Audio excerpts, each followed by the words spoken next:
Welcome, Stories and Stones. I'm Frank Woody, and I was one of the first Euro-Americans through this valley.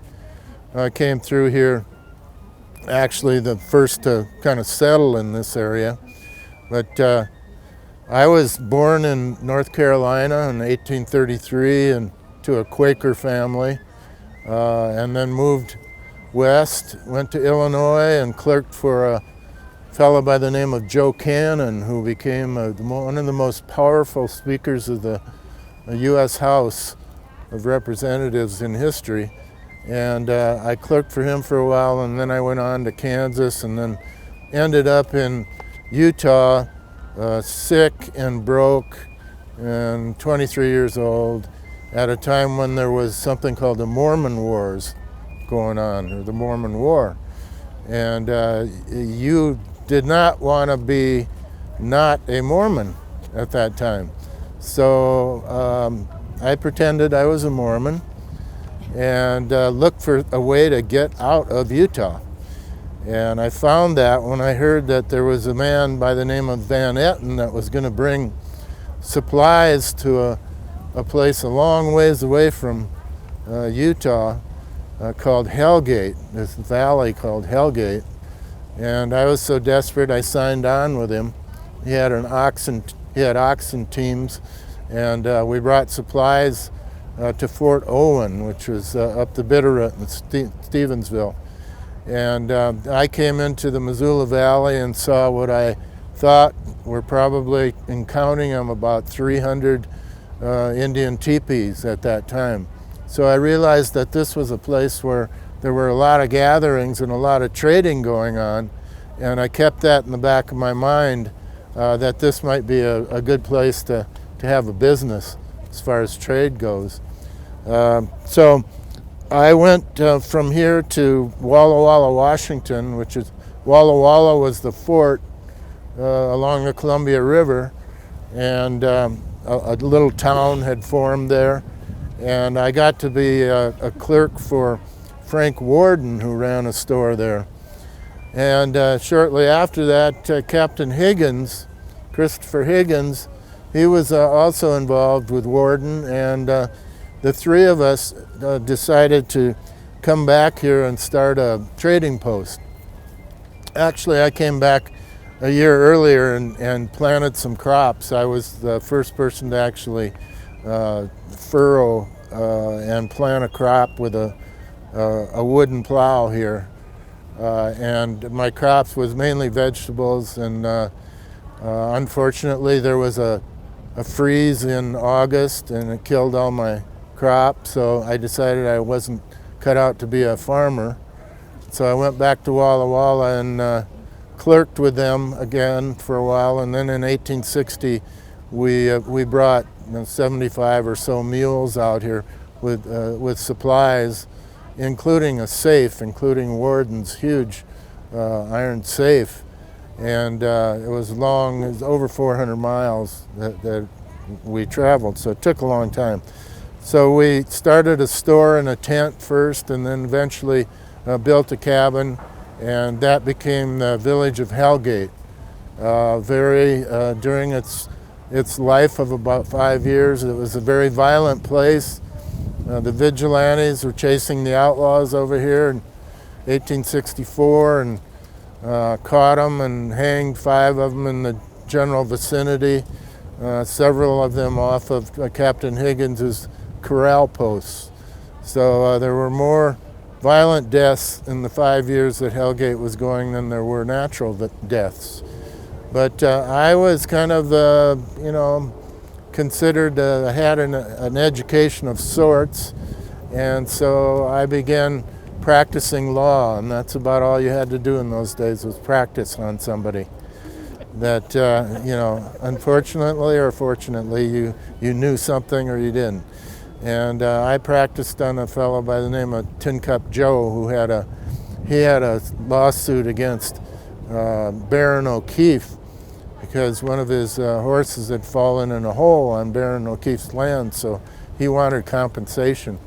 And there was a trial out at Hellgate, and I represented Tin Cup Joe, and During the trial, there was a fist fight because somebody questioned somebody else's credentials as far as whether are you really a lawyer or something like that, and a fight broke out, and the jury ran, and just we had to gather up the jury and start the trial over again.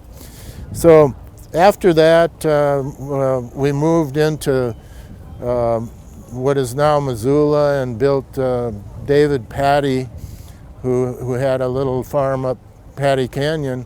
He built a mill, a flour mill, and a lumber mill because people were starting to settle here, and that was around 1865. And so Missoula became Missoula Mills at that time for a while. And the city started developing around that mills, which is now known as Front Street. And I became postmaster, and in 1883, Missoula was just a small village, and we were waiting for the railroad to come through. So we gave them all kinds of prime lots for them to build their shops here, and they did. And so I was elected first mayor of Missoula. And when the railroad came, we broke out this keg of whiskey that I'd had for years and had a big party. There were more than 1,500 railroad workers, and there were only about 400 residents in the town. So you can imagine the railroad workers drank most of the whiskey. But anyway, I had a very successful career then. I was elected a judge and justice of the peace, and then a judge, and I was instrumental in starting the Historical Society in Montana, and wrote the first history of Missoula, which is fairly accurate. There's a few things that you find every year. You find something different about a so-called historical fact. But had a good career here, and I became, at the time of my passing in 1916, I was the longest living resident in Missoula because I had gotten here so early and was part of that founding with Higgins and Worden. And my funeral was quite the procession, as they say. It went down Broadway, which is then called Cedar Street because it had cedar water pipes. And then the Masonic band was following, and all of the businesses closed down for my funeral. And we turned then on Orange Street and went to my mansion, which was right across from the St. Francis Church, where a tire company is today, on Orange and Pine. And anyway, then we came out here, and I was laid to rest, and had been at rest until about 12 years ago when they started this Stories and Stones thing, and woke me up, and I thought it might be a lot of fun, so I've been doing that ever since. And lawyers never die. I just true, and I figured if the Rolling Stones could tour at their age, I could get up, and do this once a year. So I have ever since. But one of the best decisions I made in my life was marrying Sarah, and so I'm going to turn it over to her because she always has the last word anyway. She's 20 years younger, though. You had to bring that up, didn't you? Well, my name is Sarah Elizabeth Countryman Woody, and I was born in Northern California in 1853. My family originated in Iowa, but during the gold rush years, they traveled to California. My father was a stonemason and a millwright, and he got his money from the miners. He operated a stamp mill that crushed the quartz rock and extracted the gold. When I was a year old, they wanted to go back to Iowa, so we traveled by ship down the west coast, crossed the Isthmus of Panama. You have that lovely canal now. It makes travel so much easier. That was a kind of a wrong way to go, wasn't it? You know, and you'll remember this, when you come from the east to the west, you usually come with a large group in a wagon train. But when you're going back to the United States from the west, you're often traveling by yourself. And that's a very vulnerable way to go. So traveling by ship was, it was not for the faint of heart. It was a wild ride, but it was safer than traveling through uninhabited territory back to the States. We didn't stay in Iowa very long though. When I was 7, it was 1860, Father started making preparations to go back to California. It may have had something to do with the Civil War. I'm not sure about that. But by 1861 in the spring, we were on the trail, this time in a covered wagon, traveling with 75 other wagons from 4 a.m. to 7 p.m., 7 days a week. Some wagon trains would stop on Sundays to observe the Sabbath, but my father knew that we needed to travel every available day. So we observed the Sabbath while walking on Sundays. On a good day, you could go 15 miles. An average day, about 10 miles, and on a very bad day, you could travel all day long and still see your campsite from the night before. We would stop in the evenings about 7 o'clock, and everyone would set to doing their chores, and my chore was to gather buffalo chips for fuel, because in the middle of this country there are not very many trees. So I would head out and I would gather buffalo chips, and then we'd have our meal and we'd settle in for some songs and stories and games. And one night when I was running around playing some sort of chasing game, my skirts got tangled around my legs and I fell into the campfire. And my whole outfit went up in flames and I was very badly burnt. My pinky finger was burnt right down to the first knuckle. And my hip was so badly injured that I never fully recovered full use of motion. I used a cane for the rest of my life. But my father was very proud of the fact that no one in our wagon train died on that trip. There were graves all along the trail. About every 80 feet or so, you'd see a freshly dug grave. And we didn't lose anyone in our wagon train. In fact, we were one member stronger when we got to California because my mother gave birth to my baby sister in the mountains of California. Now, we didn't stay put in California very long. Father had a condition Mother used to refer to as wanderlust. And we traveled a lot to Nevada and Salt Lake City, and finally came up in 1868 into Montana. And I was hired in Phillipsburg to be the first school teacher there. I was about 16 years old. You really only had to be able to read and write, and it helped if you'd finished the 8th grade. Frank was a teacher in his early days too. Why didn't you stick with that? Oh, I had this thing called wanderlust. Oh, wanderlust. Seems like several men had the wanderlust. Well, I taught in Phillipsburg briefly. You know, a term of school was only about 3 months long. And then I came to Deer Lodge with my family, and then Father and I came over in 1870 to Missoula for the first time. And I was immediately hired to teach school in Missoula. Now, I have a whole long tale of being a frontier school teacher, but Mrs. Dickinson over there was actually the first school teacher in Missoula, so I'll let her tell you about being a teacher. My mother passed away while I was teaching school, and I had to go back to Deer Lodge. And I came back in the spring of 1871, and at that time I could have taken up teaching again had I not been courting. But it was considered unseemly conduct for a woman to court and teach, and it certainly wasn't acceptable for a woman to be married and Remember teach. when we'd sneak around, though? You don't know who's listening.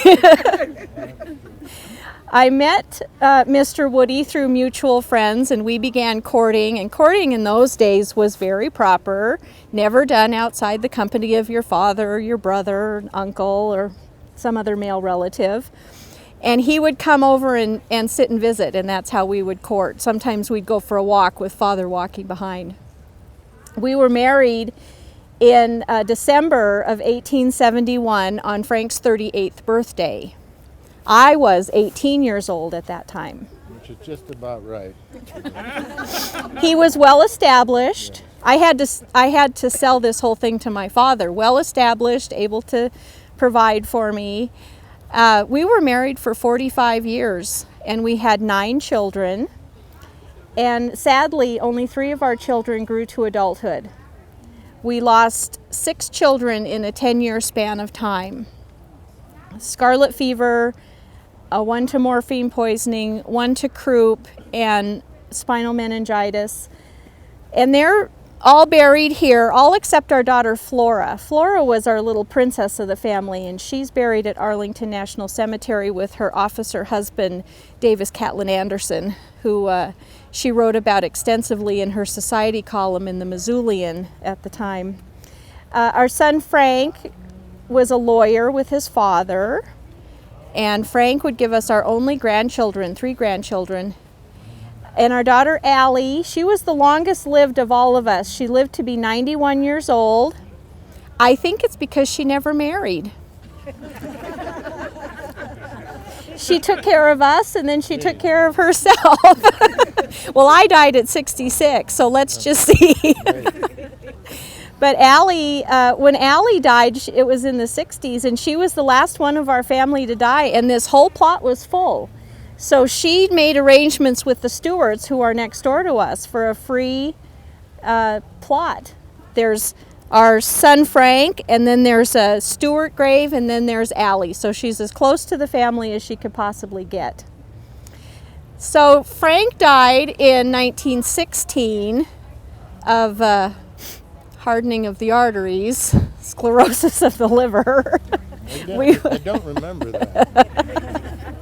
And I died in 1919 of a condition called paralysis agitans, which is now called Parkinson's disease. But we had a good life together, 45 years. If anybody has any questions, we'd be happy to take those now, unless you have something. He always comes up with one last thing. There it is. Let's see. I wasn't going to say anything, but there's somebody here today that you might want to go see, and that's Mary Gleim. She's a madam on Front Street, and we didn't get along, to say it kindly. And she ran the red light district and she was involved in a murder attempt and went to my court, and I sentenced her to 14 years hard labor. And but she had great lawyers working for her, that she may have put through law school or given other favors to. And anyway, they overturned my ruling at the state court level, which I wasn't proud of. I had a cousin here, a second cousin, Joe Dixon, that he was pretty influential in trying to shut down the red light district. And unfortunately, I let a lot of bad things about Mary's prior life be told in court that had nothing to do with the attempt on Bobby Burns' life, that she dynamited his house or had it dynamited. Anyway, I don't want to get into that, but I just already did, I guess.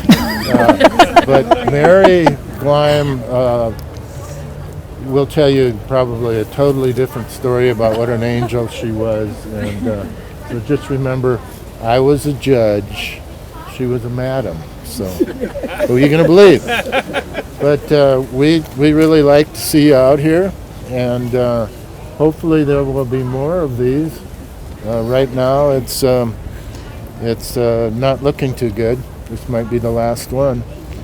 And then what do? We just go back to sleep, or okay? It's bought and paid for. We might as well use it. Well, thank you all.